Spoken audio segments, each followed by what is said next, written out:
कभी कभी जंगल भी बातें करते हैं, लेकिन हर आवाज जवाब देने के लिए नहीं होती। ये कहानी है 4 दोस्तों की, जिन्होंने सोचा था कि एक ट्रैकिंग ट्रिप उन्हें जिंदगी की सबसे अच्छी यादें देगा, लेकिन उस जंगल ने उनकी आवाजें ही उनसे छीन लीं। 4 दोस्त, अर्णव ग्रुप का लीडर, ट्रैकिंग का शौकीन, एडवेंचर लवर, रिद्धि शरारती और बातें बनाने वाली, कैमरा हमेशा हाथ में, सुमित सबसे शांत लेकिन बहुत ऑब्जर्वर जो छोटे छोटे डिटेल पकड़ लेता है, यश सबसे कमजोर दिल वाला लेकिन दोस्तों के लिए हर मुश्किल उठाने को तैयार। वे एक वीकेंड हाइकिंग ट्रिप पर निकले। ये जगह कैलाशगढ़ जंगल नक्शों पर नाम है, लेकिन वहाँ नेटवर्क नहीं। अगर मैं गायब हो गई तो मेरी इंस्टा स्टोरी जरूर डाल देना। पहले वापस तो लौटेंगे भाई। यहाँ के बारे में लोकल लोग कहते हैं, रात होते ही जंगल गूंजने लगता है, लेकिन वो सब लोग कठाए हैं। जैसे जैसे वे पैदल गहराई में जाते हैं, जंगल का माहौल बदलता जाता है। हवा भारी लगने लगती है। पत्तों के बीच से छनकर आती धूप भी अजीब पैटर्न बनाती है, जैसे कोई अदृश्य आंखें उन्हें देख रही हों। शाम ढलने से पहले वे कैंप सेट करते हैं। आग जलाकर नूडल्स बनाते हैं। हंसी मजाक चल रहा होता है। तभी तुमने सुना जैसे हमारी ही आवाज, लेकिन दूर से। शायद इको हो, लेकिन इको इतनी देर तक नहीं रहता। यह जंगल अजीब है। रात गहराती है। तारे भी घने बादलों से ढंक जाते हैं। हवा की आवाज एक अजीब धुन सी बजाती है। अचानक सभी एक जैसी आवाज सुनते हैं, मदद करो, कोई है। लेकिन आवाज उनकी अपनी ही थी। ये मेरी आवाज है। आवाज फिर गूंजती है गहरी जंगल की ओर से, अर्णव यहाँ आओ, मदद करो। ये कैसे हो सकता है? हमारी आवाज वहाँ कैसे? ये कोई ट्रिक हो सकती है या? वे टॉर्च उठाकर थोड़ा आगे बढ़ते हैं, लेकिन अर्णव उन्हें रोकता है। नहीं, जंगल में रात को रास्ता खोना आसान है। कैंप पर लौटो। रात किसी तरह कटती है, लेकिन हवा में बेचैनी है। आधी रात को यश की नींद खुलती है। उसे लगता है कोई उसका नाम फुसफुसा रहा है। यश, इधर आओ। वो उठता है, बाहर झांकता है। कुछ नहीं। सुबह जब बाकी लोग जागते हैं, यश गायब है। जमीन पर यश के पैरों के निशान हैं, जो कैंप से निकलकर जंगल की एक ऐसी दिशा में जाते हैं जो उनके नक्शे में दर्ज ही नहीं। ये जगह नक्शे पर नहीं है। इस दिशा में कुछ होना ही नहीं चाहिए। दोस्त को अकेला नहीं छोड़ सकते। चाहे जो हो, हमें उसके पीछे जाना होगा। सुबह की हल्की रोशनी में तीनों दोस्त उस दिशा को देख रहे थे जहां यश के पैरों के निशान जा रहे थे, पर वो दिशा नक्शों में थी ही नहीं। कैलाशगढ़ जंगल ने उन्हें अब अपने खेल में खींच लिया था। अर्णव, रिद्धि और सुमित बैग्स कसकर टॉर्च और पानी के साथ निकल पड़ते हैं। हवा अजीब तरह से ठंडी हो चुकी है। पत्ते सरसराते नहीं, बल्कि जैसे खुद कोई संदेश दे रहे हों। ये रास्ता सीधा तो जा रहा है, लेकिन मुझे लग रहा है हम चक्कर काट रहे हैं। मुझे भी। देखो, ये वही टूटा हुआ पेड़ नहीं है। वे पेड़ को ध्यान से देखते हैं। उस पर ताजा खरोंचे हैं, जैसे किसी नुकीली चीज ने नाखून घिसे हों। खरोंचों के बीच एक प्रतीक उकेरा हुआ था, 3 आपस में जुड़े हुए वृत्त। ये किसने बनाया होगा? यश को ढूंढने वाला कोई और, या ये तो जैसे कोई पुराना चिन्ह हो। ये जगह सच में अजीब है। जंगल में हर ओर अब वही आवाजें गूंजने लगती हैं। कभी रिद्धि की हंसी, कभी सुमित की आवाज, जैसे हर पेड़ उनकी यादों को चुराकर वापस सुना रहा हो। करीब 1 घंटे तक चलते चलते उन्हें एहसास होता है कि सूरज की रोशनी कम होने लगी है, जबकि अभी दोपहर ही होनी चाहिए। हम सीधा ही चल रहे हैं, पर ऐसा लग रहा है जगह वही है। जंगल बदल रहा है। ये रास्ते जीवित हैं। अचानक एक टूटी फूटी लकड़ी की झोपड़ी नजर आती है। झोपड़ी की दीवारें सड़ चुकी हैं। दरवाजे पर वही प्रतीक बना है, 3 आपस में जुड़े हुए वृत्त। दरवाजा आधा खुला है और अंदर से बहुत हल्की सी आवाज आती है, मदद। अंदर एक पुरानी मेज पर नक्शे का एक टुकड़ा रखा है, लेकिन नक्शा अधूरा है और नक्शे पर एक जगह लाल स्याही से लिखा है, उससे समझौता करो वरना जंगल तुम्हें रख लेगा। झोपड़ी से बाहर निकलते ही उन्हें अपने पीछे पैरों की आहट सुनाई देती है, लेकिन मुड़ने पर कोई नहीं होता। भागो, मुझे बचाओ।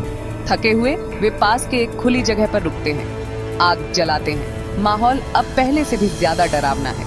ये नक्शा अधूरा क्यों है और समझौता किससे?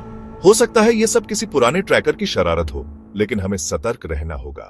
अचानक जंगल के अंदर से वही मदद की आवाज आती है। इस बार साफ साफ यश की आवाज। अर्णव, सुमित, यहाँ मदद करो, जल्दी। वे टॉर्च लेकर भागते हैं। लेकिन जैसे ही कुछ मीटर चलते हैं, आवाज अचानक दूसरी दिशा से आने लगती है। धुंध हटती है और एक पुराना जंग लगा साइन बोर्ड नजर आता है जिस पर नाम घिस चुका है।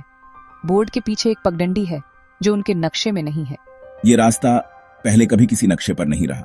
ये हमें कहीं और खींच रहा है। हमें जाना चाहिए या वापस? अगर यश उधर है तो हमें जाना ही होगा। रास्ता जैसे जैसे आगे बढ़ता है, पेड़ बदलने लगते हैं। उनकी छाल पर अजीब आकृतियां उभर आती हैं। कुछ चेहरे जैसे लगते हैं जिनकी आंखें खाली हैं। हवा में एक हल्की गंध है, गीली मिट्टी, सड़न और लोहे की। रिद्धि कैमरा ऑन करती है। कैमरे की स्क्रीन पर अचानक एक फ्रेम के लिए यश का चेहरा झलकता है, लेकिन वह विकृत है, जैसे पानी में लहरों की तरह टूटा हुआ। अर्णव, मैंने उसे देखा। पगडंडी उन्हें एक सुनसान झील के किनारे ले आती है। पानी स्थिर है जैसे शीशा। झील के बीच एक लकड़ी का पुराना पुल है, लेकिन उसका आधा हिस्सा टूटा हुआ। पानी की सतह पर हल्की गूंज सुनाई देती है। समझौता। अर्णव एक पत्थर झील में फेंकता है, पर पानी में तरंग नहीं बनती। पत्थर जैसे गायब हो जाता है। पुल के पास एक पुरानी लकड़ी की पट्टी पड़ी है। उस पर वही प्रतीक और एक वाक्य लिखा है, जो चाहो दे दो, जो बचाना है वो लो।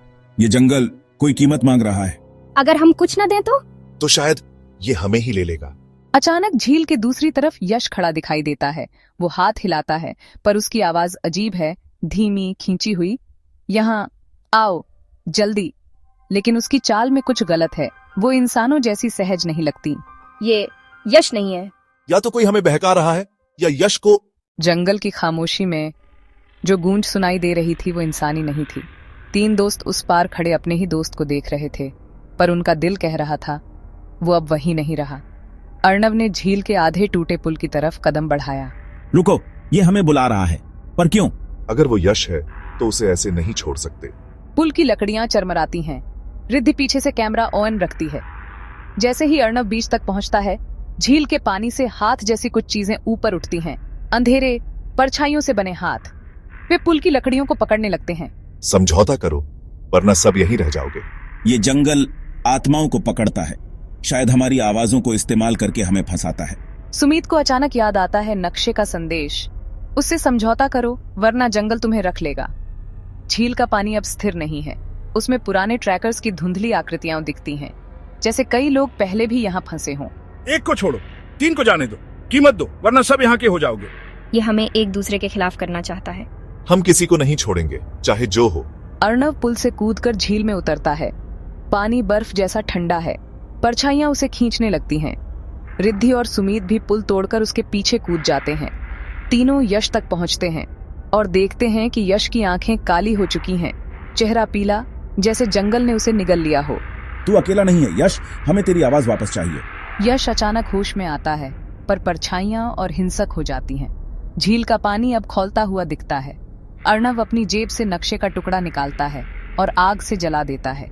जैसे ही नक्शा जलता है, झील के चारों तरफ चीखें गूंज उठती हैं। परछाइयां पीछे हटने लगती हैं। चारों दोस्त जैसे तैसे झील के किनारे लौटते हैं। सूरज की पहली किरणें पेड़ों के बीच से झांकती हैं, पर एक हल्की फुसफुसाहट फिर भी सुनाई देती है। सौदा कभी खत्म नहीं होता। रिद्धि कैमरा बंद करती है। उसकी आंखों में डर अब भी है। ये जंगल हमेशा अपनी कीमत मांगेगा। अर्णव बिना कुछ कहे पेड़ों की ओर देखता है। वहां कोई नहीं, लेकिन ऐसा लगता है जैसे जंगल देख रहा हो। तीनों दोस्त अब चारों धीरे धीरे मुख्य रास्ते की ओर बढ़ते हैं। नेटवर्क के पहले सिग्नल आते ही रिद्धि फोन निकालती है, पर उसके फोन की स्क्रीन पर एक वीडियो अपने आप प्ले होने लगता है। वो फुटेज है कल रात का, जहां चारों आग के पास बैठे हैं, लेकिन उसमें 5वीं परछाई दिख रही है जो उनके बीच खड़ी थी। रिद्धि घबराकर फोन गिरा देती है। शायद ये कहानी यहाँ खत्म नहीं हुई। कैलाशगढ़ जंगल, जहां हर आवाज आपकी ही हो सकती है, लेकिन हर आवाज पर भरोसा नहीं करना चाहिए। 4 दोस्त लौट आए, पर जंगल की गूंज अब भी बाकी है, और अगली बार शायद सौदा कोई और करेगा।